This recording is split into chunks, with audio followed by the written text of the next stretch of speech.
पूर्व सांसद डॉक्टर अरुण कुमार ने किया प्रेस कॉन्फ्रेंस, जीत का ठोका दावा।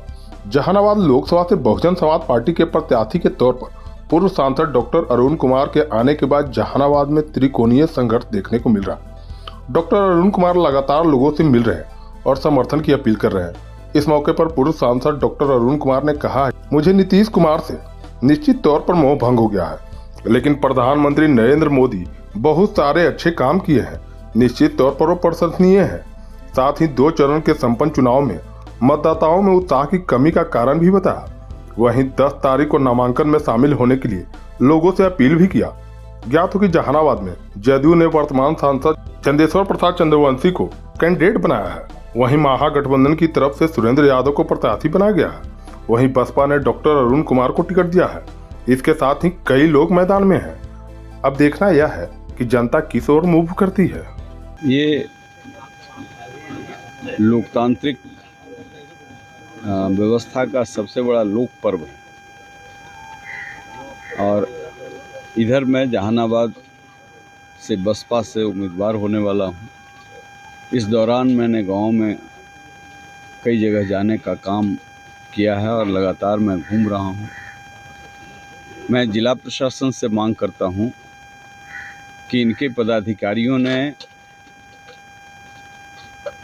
इलेक्शन कमीशन ने बराबर ये चिंता व्यक्त की है कि वोटिंग परसेंटेज डाउन कर रहा है, लेकिन आज भी षड्यंत्र के तहत कई ऐसे गांव हैं जिनको कि बूथ प्रोवाइड नहीं किया गया है।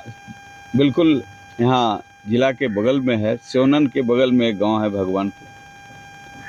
इसका वोट है 3 किलोमीटर दूरी पर। इस गर्मी में कैसे जाएगा? महिलाएं कैसे जाएंगी? बूढ़े लोग कैसे जाएंगे? तो इसको चिन्हित करना चाहिए। कल हम लोग घूम रहे थे, मोहम्मदपुर एक गांव है ओखमा के बगल में, 790 वोट है, 15 से 20 वोट वहां के लोग दे पाते हैं, कोई नहीं जाता है, असुरक्षित महसूस करते हैं। तो ऐसे जगहों पर जहां सरकारी भवन भी है और उनको राजनीतिक कारणों से दूर रखा गया है, वोट ना करें, तो सरकार को, आज तो सरकार का मतलब जो एजेंसी है इलेक्शन कमीशन का, यहाँ के पदाधिकारी हैं, उनको चिन्हित करना चाहिए।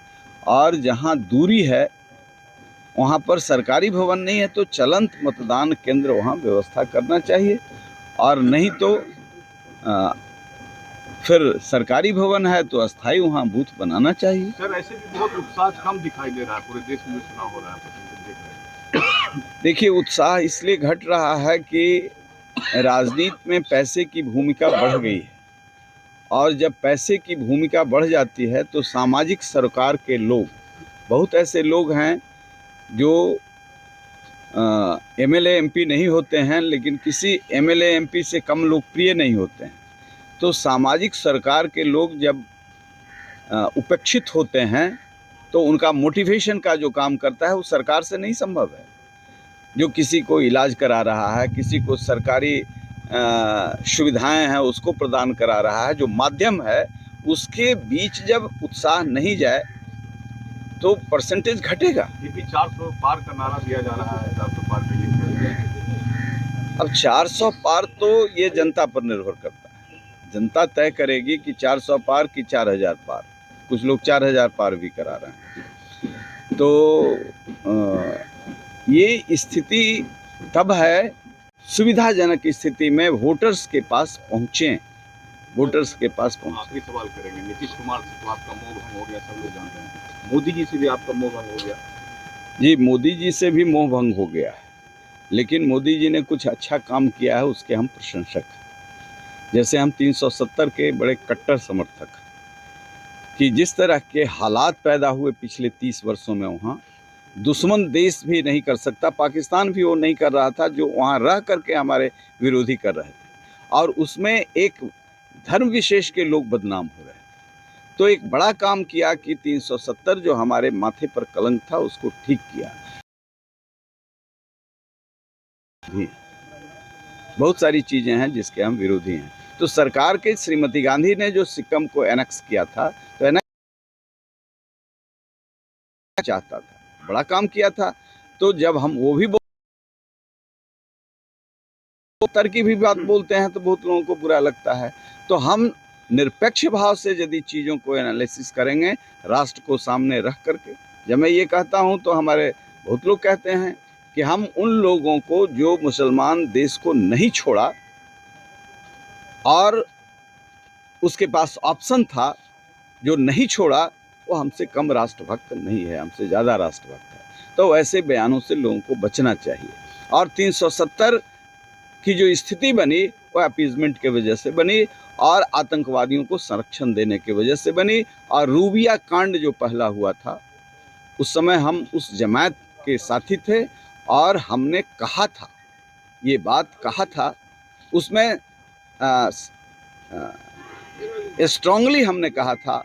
और एक मंत्री तत्कालीन थे, उनके पास कहा था, उनका बयान भी बाद में आया था कि ये बड़ा खतरनाक स्टेज है कि हम किसी आतंकवादी के सामने घुटना टेक रहे हैं। तो ये सारी व्यवस्था है जिसमें जो सामाजिक सरकार के लोग हैं, जो राजनीतिज्ञ हैं, समाज का जो एक जमहूरियत का पहला चीज़ है कि जो देश में विभिन्न धर्म के लोग रह रहे हैं, विभिन्न मान्यताओं के लोग रह रहे हैं और इनके भी विभिन्न जातियों प्रजातियों के सवाल पर रहते हैं, राष्ट्र को एक भाव से एक नज़र से देखना चाहिए। उससे जमहूरियत मजबूत होता है और यही राष्ट्र के प्रबल होने का, मजबूत होने का दावा है।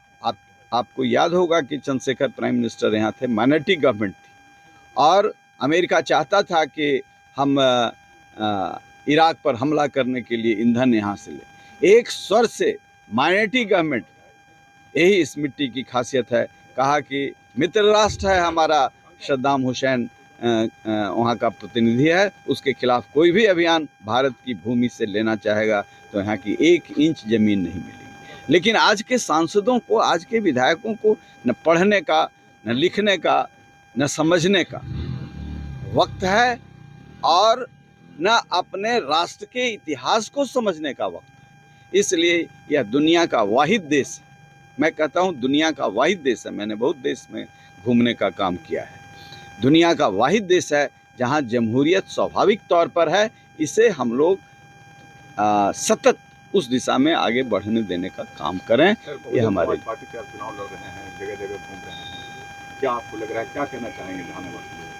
बहुजन समाज पार्टी कोई विचित्रता का विषय मेरे लिए इसलिए नहीं है कि मैंने राजनीति शुरू किया एक्सट्रीम लेफ्ट से, बाद में हम धीरे धीरे आए, सेंट्रिस्ट हुए और इसी घोरहुआ में 11 लोग मारे गए थे, जिसमें धनगामा के वेटरन कांग्रेसी केन सांडिल्या के बेटा भी मारे गए थे। हम पटना यूनिवर्सिटी के विद्यार्थी थे, हम और बैद्यनाथ मेहता वहाँ से थोड़ी देर पहले निकल गए थे। 11 लोग पुलिस इनकाउंटर में मारे गए थे। वहाँ से मेरी राजनीति शुरू हुई है। स्टूडेंट थे, दास कैपिटल पढ़ करके, डायलेक्टिकल मटेरियलिज्म पढ़ करके फर्स्ट ईयर से हमने राजनीति शुरू की।